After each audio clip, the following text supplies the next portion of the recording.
Boa noite, gente bonita. Como vocês estão?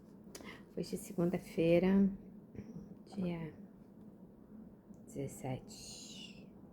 Dia 17 de agosto. Espero que todos estejam bem. Tenham tido um bom dia de trabalho. Hoje é segunda-feira. Gente, quando eu faço isso, não tô coçando o ouvido não, né? É porque eu uso aparelho auditivo.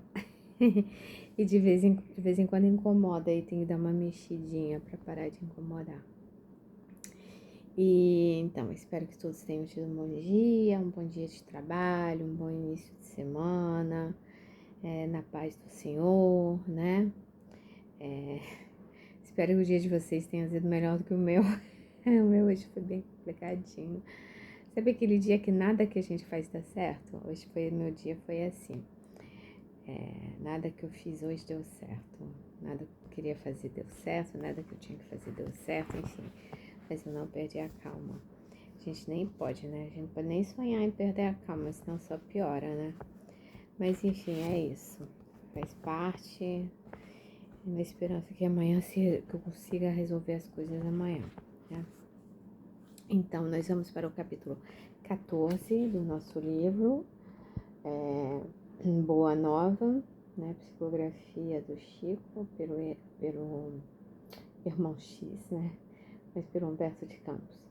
E o capítulo 14 é a lição a Nicodemos. Então, como sempre faço, vou ler. Espero que hoje eu leia melhor que os outros dias. E é isso. Vamos embora? Vamos começar? Vamos agradecer a Jesus a oportunidade de leitura. Agradecer a esse querido espírito Humberto de Campos que nos presenteou com essa obra tão bonita, nos reaproximando de Jesus cada vez mais, dos seus ensinamentos, da moral, né? E que a boa nova esteja em nossos corações, graças a Deus.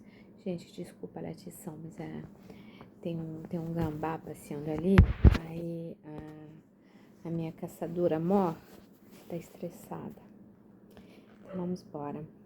Em face dos novos ensinamentos de Jesus, todos os fariseus do templo se tomavam de inexcedíveis cuidados pelo extremado apego aos textos antigos.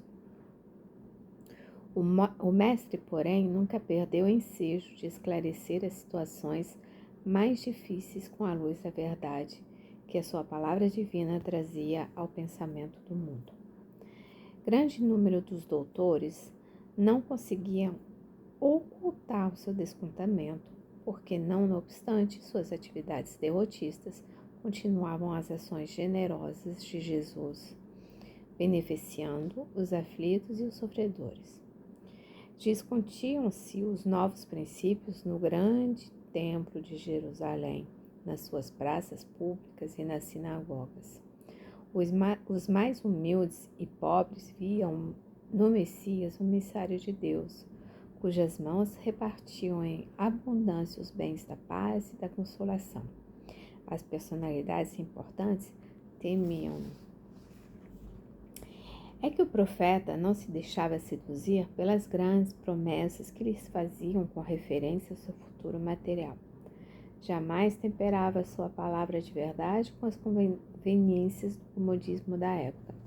Apesar de magnânimo para com todas as faltas alheias, combatia o mal com tão intenso ardor que para logo se fazia objeto de hostilidade para todas as intenções inconfessáveis. Mormente em Jerusalém, que, com o seu cosmopolitismo, era um expressivo retrato do mundo, as ideias do Senhor acendiam as mais apaixonadas discussões. Eram populares que se entregavam à apologia franca da doutrina de Jesus, servos que o sentiam com todo o calor do coração reconhecido, sacerdotes que o combatiam abertamente, convencionalistas que não o toleravam, indivíduos abastados que se insurgiam contra os seus ensinos. Todavia, sem embargo das dissensões naturais que prescindiam o estabelecimento definitivo das ideias novas, alguns espíritos acompanhavam o Messias, tomados do vivo interesse pelos seus elevados princípios. Entre estes figurava Nicodemos, fariseu notável pelo coração bem formado e pelos dotes da inteligência. Assim, uma noite, ao cabo de grandes preocupações e longos raciocínios, procurou a Jesus em particular, seduzido pela magnanimidade de suas ações e pela grandeza da sua doutrina salvadora. O Messias estava acompanhado apenas de 2 de seus discípulos e recebeu a visita com a sua bondade costumeira. Após a saudação habitual e revelando as suas ânsias de conhecimento, depois de fundas meditações, Nicodemos dirigiu-se-lhe respeitoso. Nicodemos estava curioso, né? Ele não era tão rebelde com Jesus assim. Mestre, bem sabemos que vindes de Deus, pois somente com a luz da assistência divina poderíeis realizar o que tendes efetuado, mostrando o sinal do céu em vossas mãos. Tenho empregado a minha existência em interpretar a lei, mas desejava receber a vossa palavra sobre os recursos de que deverei lançar mão para conhecer o reino de Deus. O mestre sorriu bondosamente e esclareceu. Primeiro de tudo, Nicodemos, não basta que tenhas vivido a interpretar a lei. Antes de raciocinar sobre as suas disposições, deverias ter-lhe sentido os textos. Mas, em verdade, devo dizer-te que ninguém conhecerá o reino de Deus, o reino do céu, sem nascer de novo. Falei ontem, né? Como pode um homem nascer de novo, sendo velho? Interrogou o fariseu, altamente surpreendido. Poderá, porventura, regressar ao ventre da sua mãe? O Messias fixou nele os olhos calmos, consciente da gravidade do assunto em foco, e acrescentou. Em verdade, reafirmo-te ser indispensável que o homem nasça e renasça para conhecer plenamente a luz do reino. Entretanto, como pode ser isso? Perguntou Nicodemos, perturbado. És mestre em Israel e ignora essas coisas? Inquiriu Jesus, como surpreendido. É natural que cada um somente testifique aquilo que saiba, porém precisamos considerar que tu ensinas. Apesar disso, não aceito os nossos testemunhos. Se falando eu de coisas terrenas, sentes dificuldades em compreendê-las com os teus raciocínios sobre a lei, como poderás aceitar as minhas afirmativas quando eu disser das coisas celestiais? Seria loucura destinar os alimentos apropriados a um velho para o organismo frágil de uma criança? Extremamente confundido, retirou-se o fariseu, ficando André e Tiago empenhados em obter do Messias o necessário esclarecimento acerca daquela lição nova. Era engraçado, né? Os apóstolos não perdiam uma oportunidade, né? Eles eram ótimos também. Jesus quase dormia sob o véu espesso da noite alta. Silêncio profundo se fizeram sobre a cidade. Jesus, no entanto, e aqueles 2 discípulos continuavam presos à conversação particular que haviam entabulado. Gente, eu li mal, eu fiz uma besteira aqui. Aí começa. Jerusalém quase dormia sob o véu espesso da noite alta. Silêncio profundo se fizera sobre a cidade. Jesus, no entanto, e aqueles 2 discípulos continuavam presos à conversação particular que haviam entabulado. Desejavam eles ardentemente penetrar o sentido oculto das palavras do Mestre. Como seria possível aquele renascimento? Não obstante, os seus conhecimentos também partilhavam a perplexidade que levara Nicodemos a se retirar fundamente surpreendido. Gente, entrou um negócio no meu olho do nada. Para que tamanha admiração em face destas verdades? Perguntou-lhes Jesus bondosamente. As árvores não renascem depois de podadas? Com respeito aos homens, o processo é diferente, mas o espírito de renovação é sempre o mesmo. O corpo é uma veste, o homem é o seu dono. Toda roupagem material acaba rota, porém, o homem que é filho de Deus encontra sempre o seu amor, os elementos necessários à mudança do vestuário. A morte do corpo é esta mudança indispensável, porque a alma caminhará sempre por meio de outras experiências até que consiga a imprescindível provisão de luz para a entrada definitiva no reino de Deus, com toda a perfeição conquistada ao longo de rudes caminhos. André sentiu que uma nova compreensão lhe felicitava o espírito simples e perguntou: Mestre, já que o corpo é como a roupa material das almas, por que não somos todos iguais no mundo? Vejo belos jovens junto de aleijados e paralíticos. Acaso não tenho ensinado, disse Jesus, que tem de chorar todo aquele que se transforma em instrumento de escândalo? Cada alma conduz consigo mesma o inferno ou o céu que edificou no âmago da consciência. Seria justo conceder-se uma segunda veste mais perfeita e mais bela ao espírito rebelde que estragou a primeira? Que diríamos da sabedoria de nosso Pai se facultasse as possibilidades mais preciosas aos que a utilizaram nas vésperas para o roubo, o assassínio, a destruição? Os que abusaram da túnica da riqueza vestirão depois as do fámulos e escravos mais humildes, como as mãos que feriram podem vir a ser cortadas. Senhor, compreendo agora o mecanismo do resgate, murmurou Tiago, externando a alegria do seu entendimento.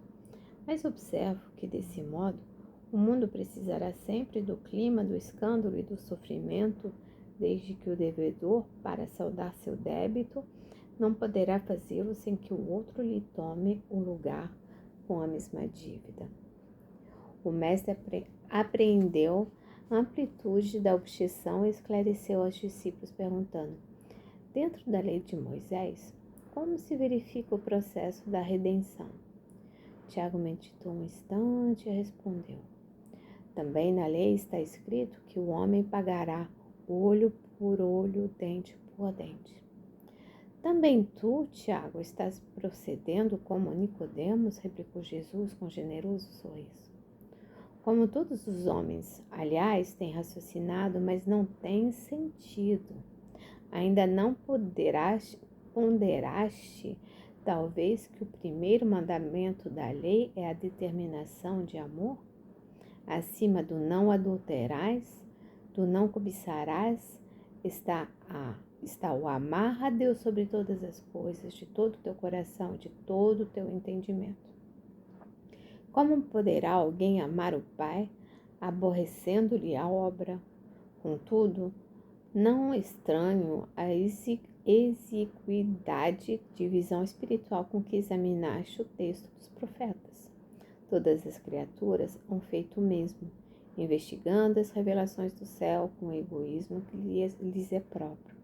Organizam a justiça com o edifício mais alto do idealismo humano. Entretanto, coloca o amor acima da justiça do mundo e tem ensinado que só ele cobre a multidão dos pecados. Se nos prendemos à lei do talhão, somos obrigados a reconhecer que onde existe um assassínio, haverá mais tarde um homem que necessita ser assassinado. Com a lei do amor, porém, compreendemos que o verdugo e a vítima são dois irmãos, filhos de um mesmo pai. Basta que ambos sintam isso para que a fraternidade divina afaste os fantasmas do escândalo e do sofrimento. Ante as elucidações do mestre, os dois discípulos estavam maravilhados. Aquela lição profunda esclarecia-os para sempre. Tiago, então, aproximou e sugeriu a Jesus que proclamasse aquelas verdades novas na pregação do dia seguinte. O mestre dirigiu-lhe um olhar de admiração e interrogou: será que não compreendeste? Pois se um doutor da lei saiu daqui sem que eu lhe pudesse explicar toda a verdade, como queres que proceda de modo contrário para com a compreensão simplista do espírito popular? Alguém constrói uma casa iniciando pelo teto o trabalho? Além disso, mandarei mais tarde o Consolador, a fim de esclarecer e dilatar os meus ensinos. Eminentemente impressionados, André e Tiago calaram as derradeiras interrogações. Aquela palestra particular entre o Senhor e os discípulos permaneceria guardada na sombra leve da noite em Jerusalém. Mas a lição a Nicodemos estava dada. A lei da reencarnação estava proclamada para sempre. O Evangelho do Reino. Eu li mal pra caramba, né? Me perdoem, gente. Eu li muito mal. Jesus amado, ô vergonha. Que vergüenza, que vergüenza. Deixa eu só guardar isso aqui, antes de perder a página. Ai, sinto uma dorzinha na mão. Então, esse encontro com Nicodemos é top, né? A passagem que ele fala, né? Ele fala da reencarnação, mas ele também diz o quê? Que as pessoas não estavam prontas, né? Se Nicodemos, que era que era um fariseu, doutor da lei, né? Que reconhecia todas as escrituras, não estava pronto para aquilo, então ele deixou bem claro que os outros também não estavam prontos. Ele não quis rebaixar os outros, gente. Olha lá, que Jesus não fazia isso, não. Então, eu acho interessante porque o Nicodemos, ele tinha muita curiosidade, né?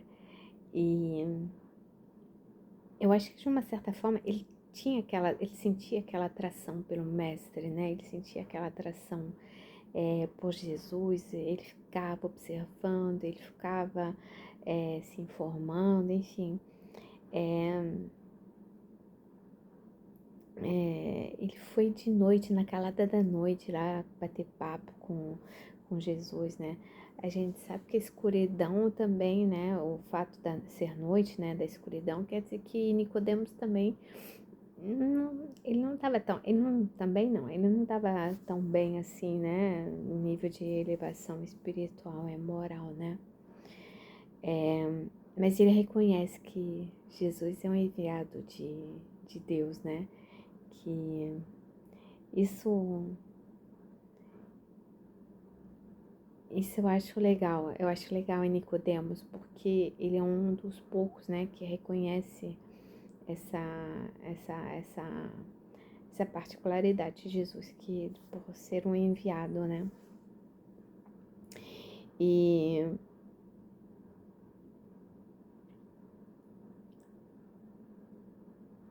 Nicodemos, ele é como muito de nós também. Ele sabe, só que ele sabia muito mais do que a gente, porque ele era grande estudioso. Alguns são muito mais, eu nem tanto. Mas ele não conseguia colocar a lei em prática, né? Então ele não entendia a lei. Ele conhecia a lei, mas não entendia a lei. Assim, ele não compreendia, né? Então, quando a gente não compreende, a gente não consegue colocar em prática. e a gente não consegue vivê-la, né? Então, já que a gente não coloca em prática, a gente não consegue vivê-la. Então, assim, às vezes não, muitas vezes a gente vê pessoas que conhecem de cor todos os capítulos, tudo de cabo a rabo, de cabo a rabo. Gente, a pessoa é incapaz de colocar em prática. E não é isso que Jesus pediu pra gente, né? Ele pediu para tudo bem, que nós temos que levar a boa nova, mas nós temos que botar em prática.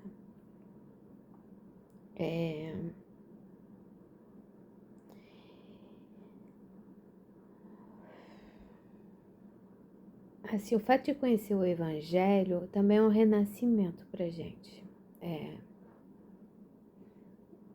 Porque, como a gente já falou aqui, né? Muitos de nós ou vêm de outras religiões, ou às vezes nem vêm de religião nenhuma, enfim.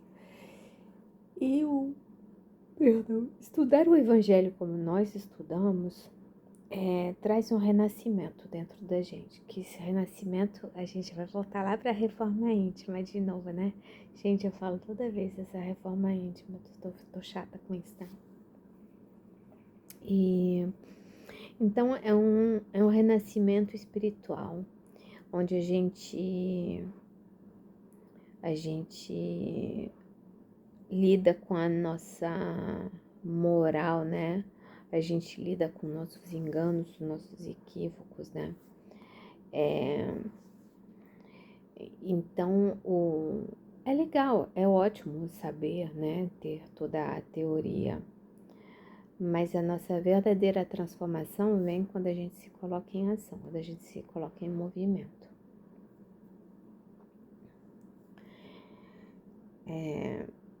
E Nicodemos é interessante, porque é aí que a gente vê que ele tem toda a teoria, mas ele não compreendeu nada, ou praticamente nada, porque quando Jesus diz, né, que em verdade eu te digo que aquele que não nascer de novo não pode ver o reino de Deus, Nicodemos ele entendeu da forma assim bem literária, né? Então assim, olha, como assim? Como pode nascer de novo sendo velho, né? Como é que eu vou voltar para a barriga da minha mãe, né? E na realidade Jesus quis dizer que é aquele que não nascer da água e do Espírito, né? O Espírito, né? E esse nascer de novo é a nossa reencarnação, né? Obviamente. E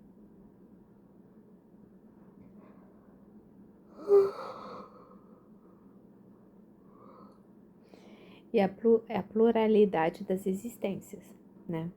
Tem nesse capítulo também. Aí Nicodemos vai embora, né? Imagina, ele devia estar coçando a cabeça que nem eu tô aqui. Ele coçando a cabeça, eu tô coçando a cabeça porque os mosquitos ficaram mordendo minha cabeça. Eu tava lá embaixo, tava cheio de mosquito. Aí Nicodemos coçando a cabeça, eu falei, gente, mas como assim? Como assim? Se nascer de novo, não é voltar pro ventre da mãe, eu não tô entendendo. Como é que eu vou nascer de novo, né? Como é que eu vou voltar? E aí ele se depara com os meninos, né? Com os apóstolos, com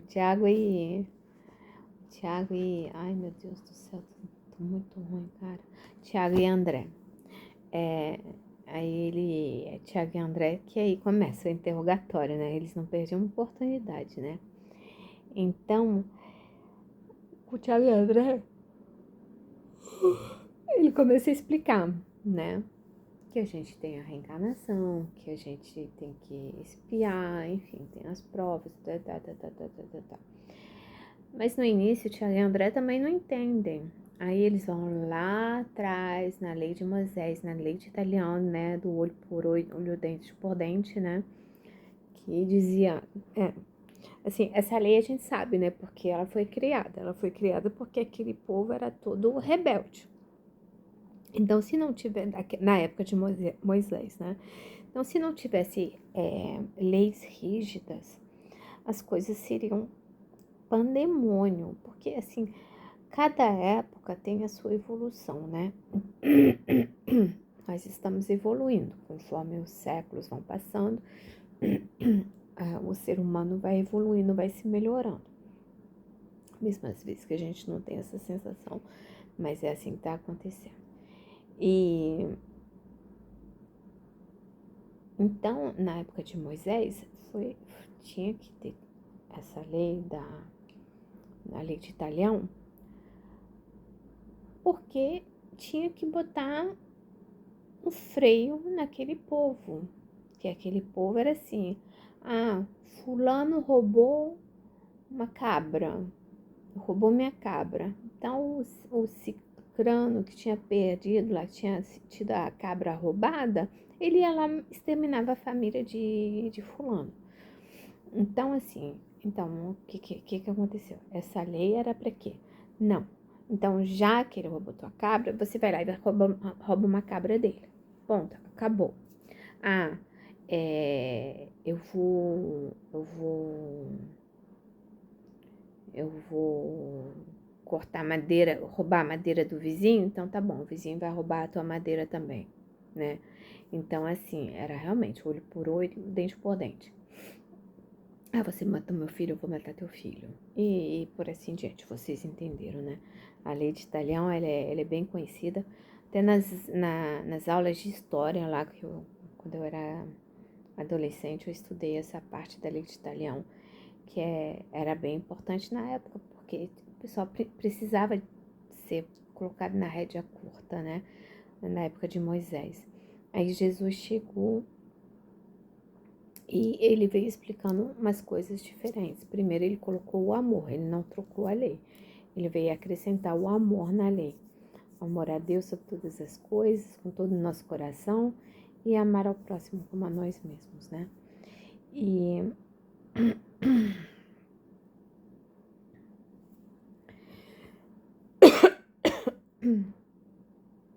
ele explica a expiação. O que é a expiação? Ele explica que não é a lei de Italião, né? Ele não explica que não, a lei de Italião não tem lugar, espaço mais naquela época que eles já estavam. Não tinha mais espaço para aquilo, né? Tinha que parar com aquilo. E, portanto, a lei de Italião não se aplicaria à reencarnação, né?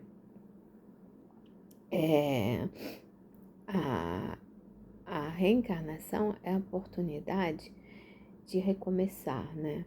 É uma oportunidade de crescer, é uma oportunidade de se melhorar, de resgatar, né?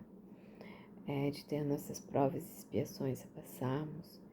E a gente tem todas as oportunidades, a gente tem a faca e o queijo na mão para se melhorar e para sermos pessoas melhores, né? Gente, desculpa. A gente precisa reparar, a gente precisa aprender, a gente precisa desenvolver virtudes, a gente precisa se reconciliar com os nossos inimigos, a gente precisa exercitar o amor, a gente precisa vencer as nossas más inclinações, a gente precisa continuar nossa evolução espiritual, a nossa evolução moral, né? Quando a gente fala também de fazer as pazes com os nossos inimigos, gente, quem quer ser obsessor de alguém ou quem quer chegar lá do outro lado e ser escravizado porque a gente perturbou alguém, né? Então, assim, a gente precisa realmente perdoar, né? Fazer as pazes, né? Vamos aproveitar, fazer as pazes enquanto a gente está aqui. Vamos aproveitar. Quem tiver alguém aí com rancinho daquela pessoinha, tiver um rancinho, assim, vamos perdoar, vamos passar o pano e pra gente seguir adiante. E a pessoa também, porque do mesmo jeito que a gente pode se tornar obsessor da pessoa na próxima encarnação, o inverso também pode acontecer. E a gente já tem bastante bagagem. Então, vamos fazer o necessário, né? Nascer de novo também moralmente, né? Então, a partir do momento que a gente conhece a Boa Nova, que a gente mergulha ali dentro, né? Que a gente mergulha dentro do Evangelho. A gente... Gente, a gente mergulha no Evangelho. Desculpa.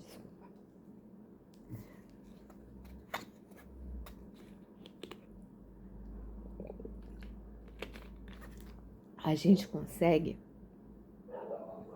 uma evolução espiritual já, né? Mas tem a evolução moral também. Gente, olha pra ver. Tem a evolução espiritual, que segue o mesmo caminho, é a moral que segue o mesmo caminho, que é espiritual, que é uma renovação interior. Então a gente vai se renovando, conforme a gente vai aprendendo, a gente vai botando em prática, a gente vai se renovando. A gente vai ampliando o nosso leque, a gente vai se aprimorando, a gente vai se lapidando. Nós somos diamantes que estamos sendo lapidados por nós mesmos, com a ajuda do mestre da espiritualidade amiga, da boa nova, né? Então, nós estamos sendo lapidados, né? Para chegar ao diamante, uma beleza real, né? E a gente se aprimora realmente através das diversas encarnações, né?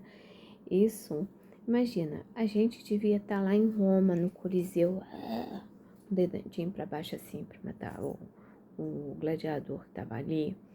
A gente provavelmente estava ali no caminho, lá em Jerusalém. Se a gente não estava, a gente também não ajudou, né? A gente provavelmente não fez nada para salvar o mestre. A gente talvez nem acreditasse nele, olhasse para ele assim. Talvez a gente fosse um daqueles comerciantes que tinha lá dentro do templo, ficou uma arara com ele. Enfim, a gente não sabe quem a gente era, mas boa pisca a gente não era.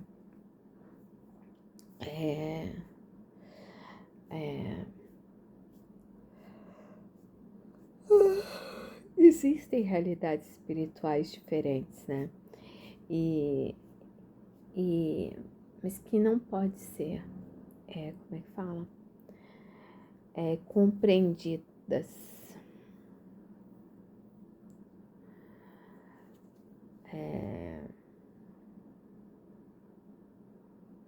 só pelos sentidos, né? Físicos, né? É o espírito que compreende, né? É igual quando a gente fala do Dr. Bezerra, vou pegar esse gancho. Ai, meu Deus.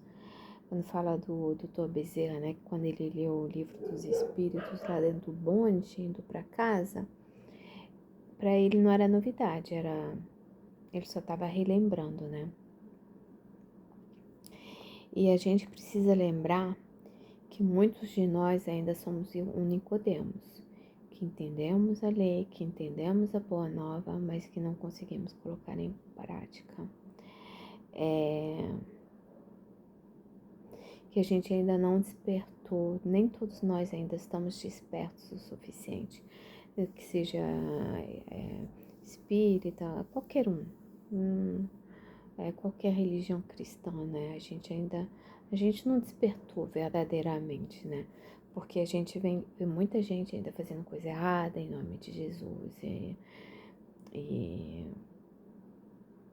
usando a fé de maneira equivocada, usando para se enriquecer, Sim, a gente continua sendo os mesmos casos difíceis, né?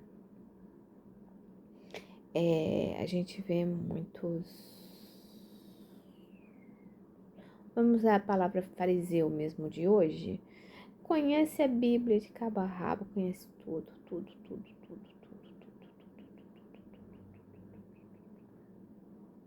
Mas o que eles fazem com isso? Enganam as pessoas mais simples e humildes de coração. Eles enganam aqueles que estão com sede de amor, de atenção.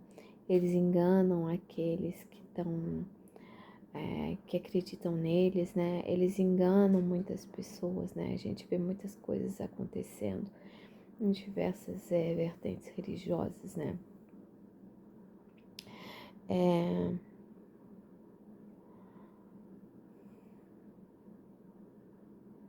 A gente precisa nascer para o Evangelho. A gente precisa renascer conforme a gente vai estudando o Evangelho. A gente precisa renascer. A gente precisa ser caridoso, né? A gente não é só saber o que é perdão, é saber perdoar. Não basta estudar a humildade, a gente precisa se tornar humilde. A gente não basta acreditar na reencarnação, a gente precisa aproveitar essa encarnação, essa existência agora, para renascer moralmente, né? A água e o espírito, né, que é o renascimento, nascer da água do espírito, a água é a purificação, né? É a purificação, é a renovação. Então, é a renovação do espírito, é a purificação do espírito, né? Então, assim, quando a gente desencarna, a gente sabe que a gente vai lá pro plano espiritual, né? Dependendo da situação que a gente vai, enfim, a gente acaba indo para um plano um pouquinho melhor. E lá a gente redescobre, a gente estuda, a gente entende os nossos equívocos nas existências anteriores, a gente faz milhões de promessas e a gente vai se purificando, né? A gente tá lá, está tudo purificado, né? Tudo apaziguado, né? Tá todo mundo bem. Só que aí a gente planeja nossa reencarnação, né? A gente faz o planejamento reencarnatório. Eu vou fazer isso, fazer aquilo, né? A gente sabe que eles colocam um freiozinho na gente, porque a gente se empolga, né? Pra ver que ponto a gente ainda nem tá evoluído, que até do outro lado a gente se empolga, né? E aí a gente chega aqui, cai no esquecimento, né? Mas esse Aí a gente volta pra matéria, a gente cai no esquecimento e a gente tem que relembrar. E para relembrar, a gente precisa do Evangelho.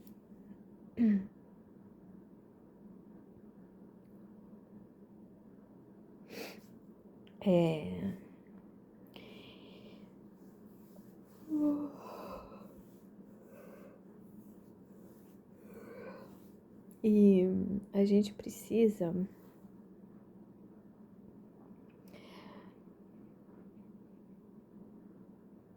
fazer o máximo que a gente pode.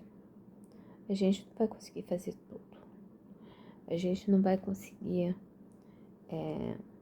se purificar 100%, né? Nessa encarnação. A gente não. Porque a gente tá muito pequeno. Nós somos muito pequenininhos ainda. E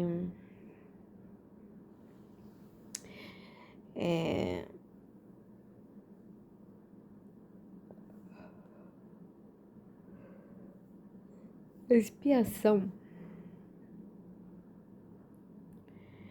é uma melhora progressiva para a humanidade.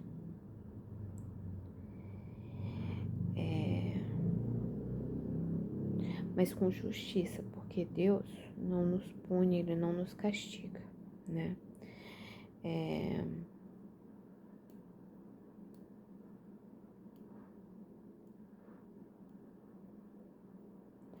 A gente precisa analisar a questão também das diferenças que tem, né? E a gente sabe que uma vez a gente nasce assim para isso, outra vez a gente nasce assado para aquilo. E a gente precisa a gente precisa espiar. A gente nasce para espiar, para passar as nossas provas, para quê? Para evoluir. né? A gente não evolui sem dor. E a gente nunca regride. Isso é uma coisa certa, a gente não regride. A gente pode até estagnar, né? Mas regredir, na próxima encarnação, com certeza ela vai ser melhor do que essa, né? Essa nossa próxima existência, com certeza. Porque a nossa doutrina é evolutiva, ela não é regressiva. A gente não tem como regredir. É o que diferencia, por exemplo, das doutrinas, das religiões orientais, né? Que acreditam na reencarnação, budismo, hinduísmo, né? Porque para eles a gente pode reencarnar como animal. Isso seria uma regressão, né? Porque os animais também estão em evolução, né? Basta ver os animais como eles são hoje, só falta falar, né? Então, assim, nossa doutrina e o evangelho, ele é progressivo. Amanhã, na próxima encarnação, às vezes eu fico brincando, falo, na próxima eu quero ver cachorrinho de madame. Mas a gente sabe muito bem que isso não vai acontecer, né? E a gente precisa parar de vez em quando e pensar o que eu tô fazendo nessa encarnação. O que ela tá me ensinando? O que eu posso tirar dessa encarnação? Será que eu tô precisando aprender a perdoar? Será que eu tô precisando a aprender a desapegar? Será que eu tô precisando aprender a servir com amor? Será que eu tô precisando amar mais o próximo? Enfim, ser mais caridoso, ser mais compassivo, enfim. Então, tudo isso faz parte da nossa evolução e a gente precisa parar e saber o que eu tô precisando ainda aprender nessa encarnação. O que eu tô precisando aprender? Ter mais paciência, ser mais amoroso, ser mais caridoso. E a regra é como? Como é que funciona? Primeiro a gente aprende, depois a gente compreende e depois a gente coloca em prática. A gente vivencia aquilo que a gente aprendeu. É igual quando a gente tá na escola, não é? Primeiro a gente aprende a teoria. Por exemplo, matemática. Vou pegar matemática. Eu era péssima, mas vamos pegar matemática. A gente aprende toda a teoria lá. Aí coloca teoria. Aí você vai, aí você copia, né? Copia lá o que tá ensinando. E depois por nós mesmos, precisamos resolver aqueles problemas que era mais ou menos iguais, mas com outras palavras, de outro jeito, com outros números. E a gente se perde às vezes, não é? É a mesma coisa, é a mesma coisa. A gente precisa, vai lá, estuda,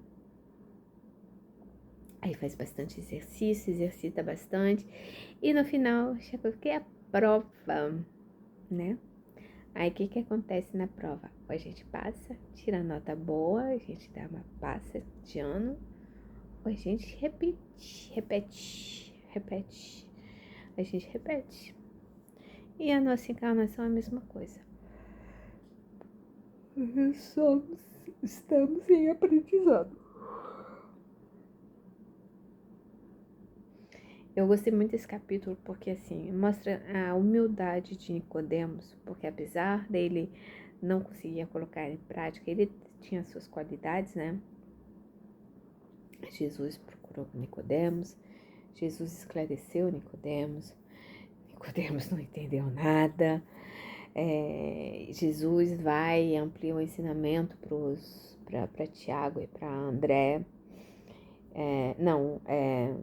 Jesus explica um pouquinho mais e Nicodemos, o que acontece? Nicodemos, quando ele sai pensando em tudo que Jesus falou para ele, ele deve ter revirado e revirado aquilo na cabeça dele, porque ele era uma pessoa curiosa, uma pessoa inteligente, uma pessoa culta.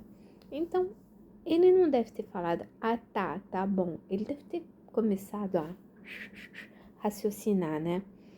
Então, ele podia não estar entendendo, mas com certeza ele deve ter tentado e muito.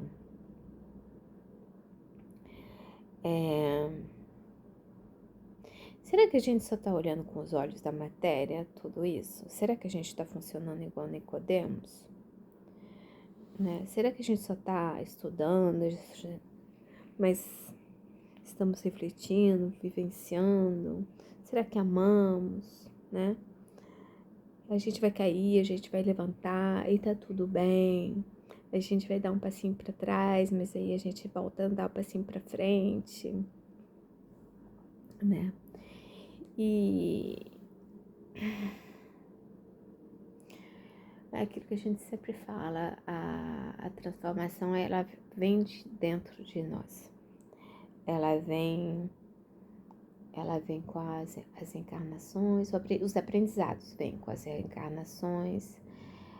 Nessa encarnação que nós estamos hoje, como espíritas mais próximos do Evangelho, vem do Evangelho, vem da doutrina espírita que nos mostra como colocar em prática o que a gente precisa fazer para se melhorar, né? Eu sei que muita gente não gosta, mas eu gosto muito de romance espírita, porque eu sou uma pessoa que precisa ver muita coisa prática. Tudo bem, eu estudo também, eu faço estudo, evangelho, tudo, livro dos médiuns, livro dos espíritos, mas de vez em quando, para mim, várias situações, eu aprendi muito lendo romances espíritas. Por quê? Porque me trouxe um ponto de vista mais próximo de mim. E eu pude lidar com determinadas situações melhor do que só, por exemplo, não, do que, por exemplo, estudando, né?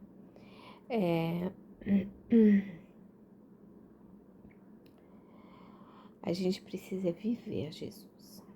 A gente não precisa só conhecer Jesus. Conhecer Jesus todo mundo conhece. Até ateu conhece Jesus, né? Até as religiões não cristãs conhecem Jesus, né? Todo mundo conhece Jesus. Todo mundo. Todo mundo. Todo mundo. Quem falar que não conhece Jesus é difícil, mas a maioria, vamos falar, tudo bem, deve ter gente que não conhece. Aquela pessoa que tá lá perdida lá na Mongólia, no fundo do mundo da Mongólia, ou então uma pessoa que tá perdida lá no fundo do mundo da África, que não tem acesso a nada, ok, a gente entende, né? Mas assim, as pessoas que vivem num desenvolvimento razoável conhecem Jesus, né? Na Índia conhecem Jesus,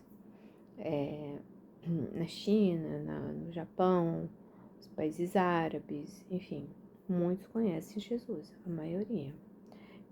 Aceitam? Não muitos.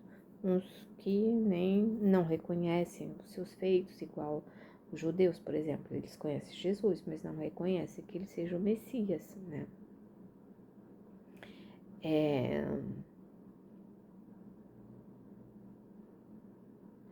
Mas conhecer Jesus, tudo bem, né? Mas vamos viver como ele, vamos viver Jesus. Vamos deixar esse Jesus que está dentro de nós florescer. Gente, me perdoe. Meu Deus do céu, como eu tô bocejando. Me perdoe, sinceramente.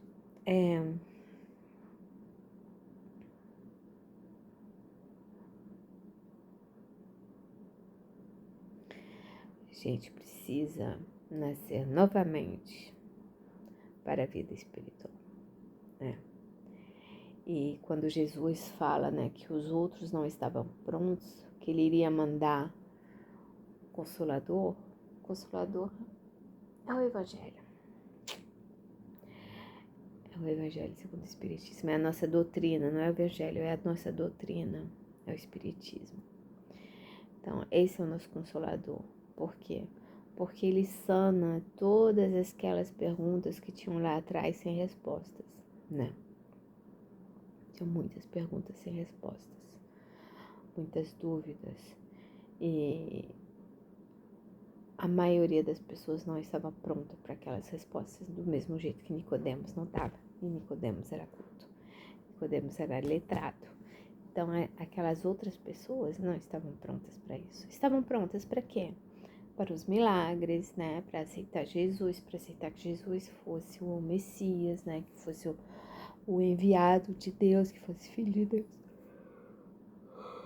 Eles estavam até prontos para isso, mas eles não estavam prontos para outras coisas, como para aceitar a reencarnação.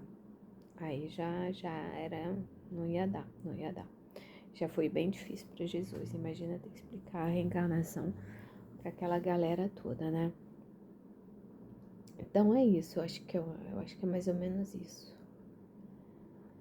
Estamos com o Consolador Prometido. Então, estamos na era do Consolador Prometido, que chegou com Kardec, numa época mais ou menos, mas que hoje em dia a gente consegue assimilar um pouquinho melhor, né? É uma pena que nós ainda somos uma minoria, né? Eu acho... É triste porque, assim, é tão consolador, não é à toa que chama Consolador Prometido. A nossa doutrina, a nossa religião é tão consoladora, é tão apaciguante saber que nossos entes queridos, quando desencarnam, são tratados, são cuidados, são encaminhados, são amparados, que eles não estão lá vagando sozinhos em algum lugar, que eles não estão dormindo para a vida eterna, ou que eles não estão queimando no fogo do inferno, enfim, esse tipo de coisa, né? Eu acho tão consolador saber que, de uma maneira ou de outra, em algum momento, eles vão atingir um patamar um pouquinho melhor, né, do que quando eles estavam aqui, que eles vão compreender muitas coisas, né? Por exemplo, tenho quase certeza que a minha avó paterna é um ser um pouquinho mais elevado, porque quando meu pai desencarnou, ela foi buscá-lo, e ela não reencarnou ainda, e ela desencarnou há muitos anos, eu nem era nascida ainda, nem conhecia ela. Ela desencarnou 68, eu acho, coisa assim, 68, 69, 60, não.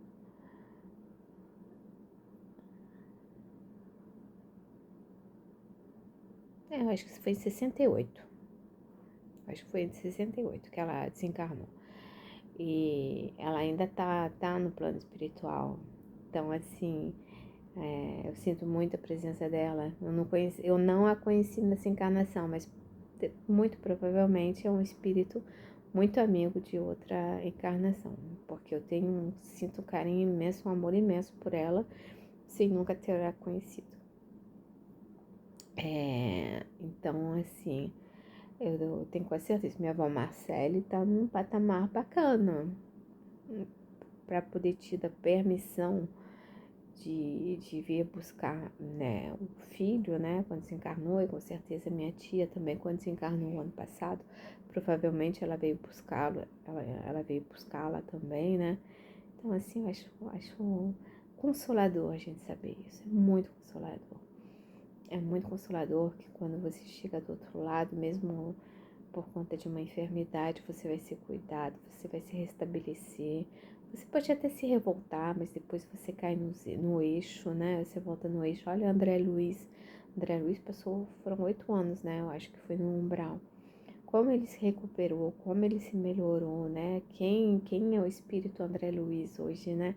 Ele deixou uma literatura maravilhosa pra gente, né? Nos escrevendo como é o plano espiritual. Os livros de Emmanuel, todos esses livros, todos, de alguma maneira eles consolam a gente. Então, os livros da Joana de Ângeles, que tem uma pegada mais psicológica, mas um pouquinho mais difícil, mas são maravilhosos, são os verdadeiros consoladores, junto com toda a literatura de Kardec, né? E vários tantos outros, né? Então, assim, realmente Jesus enviou o Consolador prometido, né? E aqui estamos hoje, e ainda, infelizmente, somos a minoria. Tudo isso para falar que é muito triste que ainda sejamos uma minoria. Talvez se na França tivesse realmente se expandido, né, a doutrina, aí teria se expandido para a Europa, de repente já atingiriam mais pessoas hoje em dia. Infelizmente, a maioria dos países europeus, pelo menos a parte norte, né, que é França, Luxemburgo, Alemanha, Holanda, Bélgica, e lá e vai para cima, maioria são ateus, maioria não acredita em nada.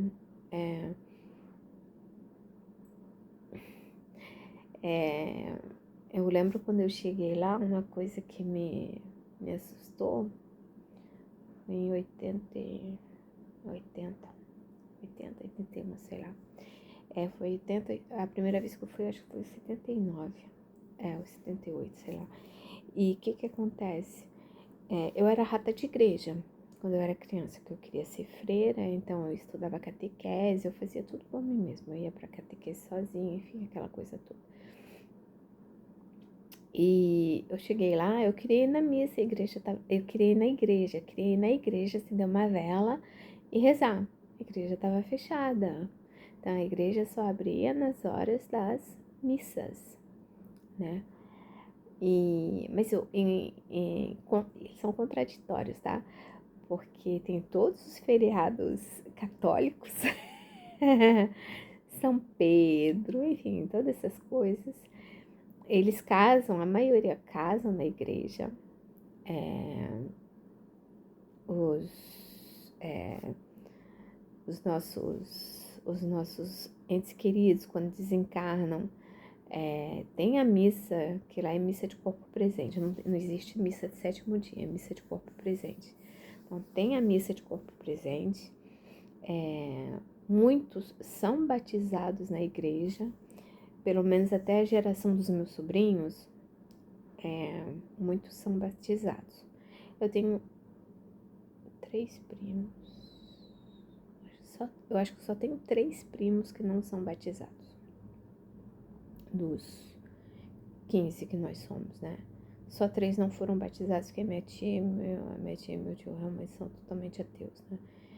Mas, por consequência, os meus primos também, assim, o mais novo deles ainda, ele é pior ainda, ele é totalmente anti-Deus.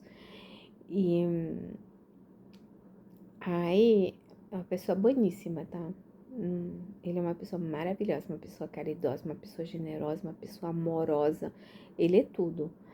Mas não fale de Deus perto dele, que não vai rolar. Não rola. Ele não dá pra falar.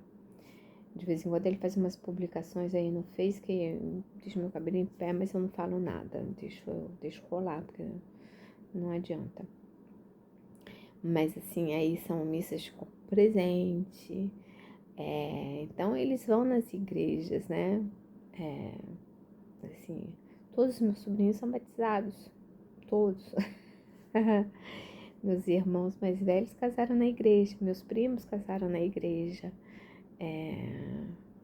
Os que são casados, né? Porque eu tenho primos que só vivem de união estável, né?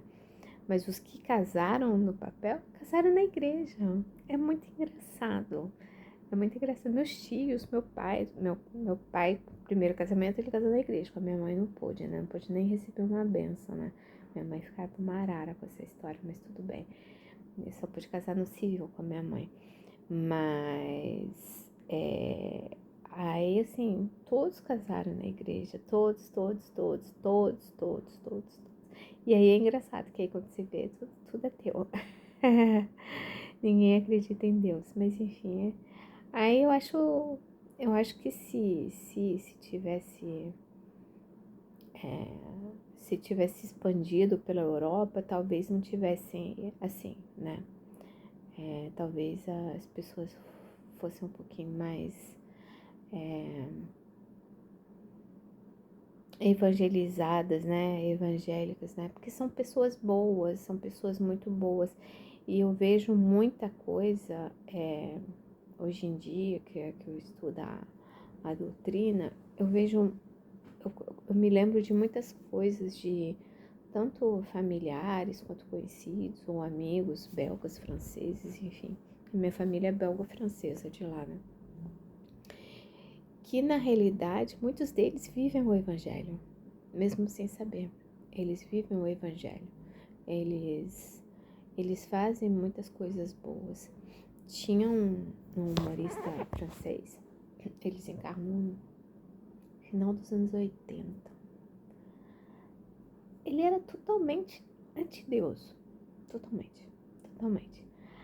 Mas o cara simplesmente criou uma rede que atinge todos os países de língua francesa na Europa, que é de atendimento a moradores de rua. Ele começou, chama Restaurantes do Coração, Resto du Cœur. E era para dar sopa no inverno para moradores de rua, porque no inverno lá é muito frio, né? Morador de rua morre congelado. Então ele começou essa campanha e ele começou e ele falava: não, tem que ir, tem que fazer. Gente, hoje em dia a Europa toda é atendida por, assim, todas as grandes cidades têm esse trabalho de caridade, é um trabalho de caridade. E uma vez por ano na França tem um show gigantesco com as celebridades, os maiores cantores franceses, né?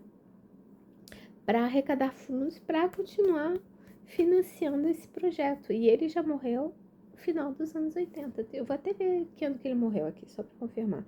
Mas, se eu não me engano, ele morreu no final dos anos 80.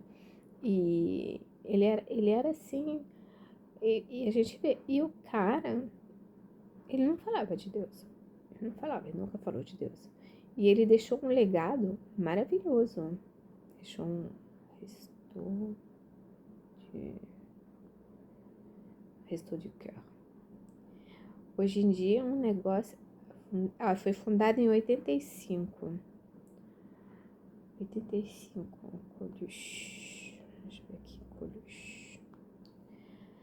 Então, ele fundou isso no início com o próprio dinheiro dele. Aí, ó, ele faleceu em 86. Ele fundou em 85 e ele desencarnou em 86. Olha só, gente, que coisa, né? 86, ele se encarnou um ano depois.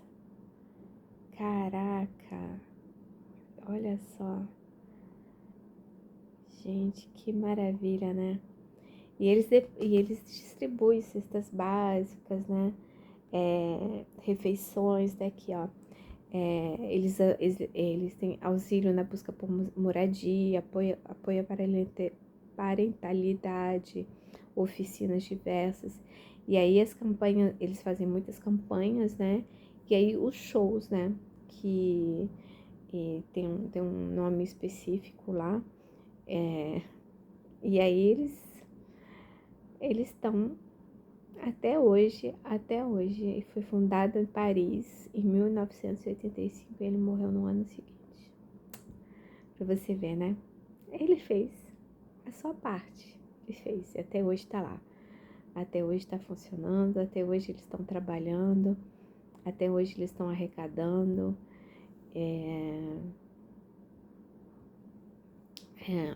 Foi uma luta bem grande dele, né?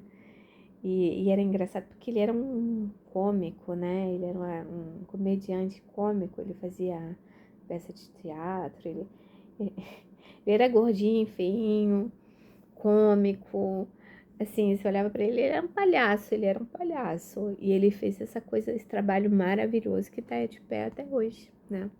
Então é isso, gente, eu já falei demais, né? Mas eu acho que ele fez a parte dele, né? Ele morreu num acidente, um acidente de moto, se eu não me engano. Enfim, é isso.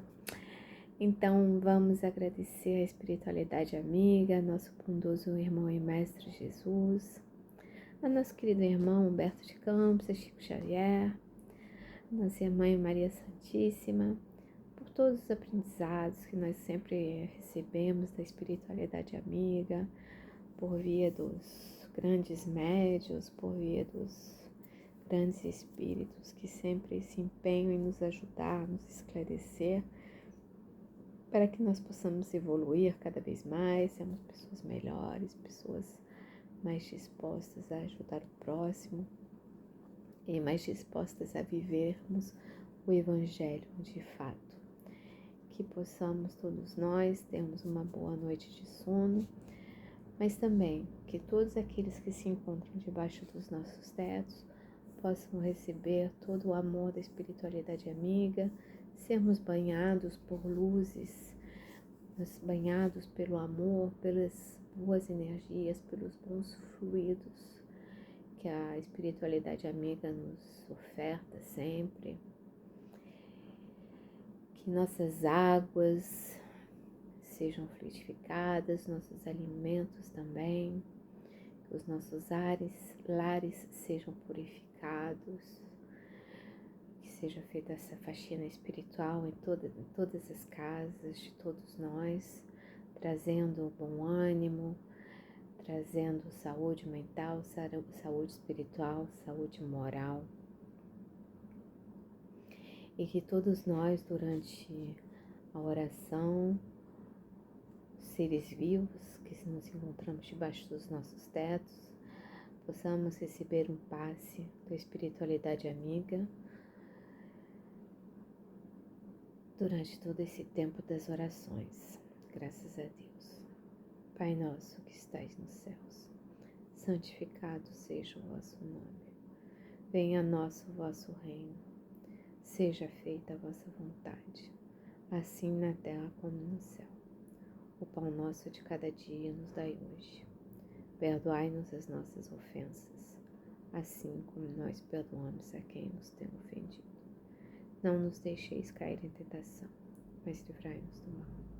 Ave Maria, cheia de graça, o Senhor é convosco. Bendita sois vós entre as mulheres, e bendito é o fruto do vosso ventre, Jesus. Santa Maria, Mãe de Jesus, rogai por nós, pecadores, agora e na hora da nossa morte. Que assim seja. Graças a Deus. Graças a Deus. Beijos. Amanhã, dependendo do horário que eu voltar, eu faço a leitura. Ou se não, só na quinta, porque na quarta pra mim fica muito puxado, eu não consigo não, tá bom? Então, beijos para todos, beijos nos corações. Amo vocês e fiquem com Deus. Tchau, tchau.